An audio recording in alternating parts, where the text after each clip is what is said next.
Hi there, today I have made this signature dish from my hometown Chongqing, China.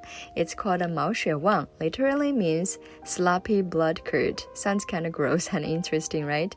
Anyway, so legend has it that in the 1940s, there was a butcher surnamed Wang was selling some animal innards and scraps at very low prices in Ciqikou, Chongqing.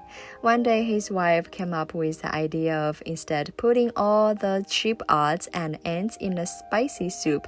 The outcome was absolutely delicious. By accident, she also put some duck blood curd in the soup, found out the curd tasted absolutely amazing. So the soup was more flavorful, and then this dish soon became known as 毛血旺. For those of you who do not know, Mao in Chongqing dialect means rough, and it also implies that the ingredients used in this dish are somewhat sloppy. This dish is so popular in China because of the different textures you get. You have silky from the blood curd, you have chewy from the animal organs such as chicken gizzards and hearts, and you also have crunchy texture from beef tripe. You name it. And I have to say this, if you love Chinese hot pot, this is basically a simplified version of hot pot, right?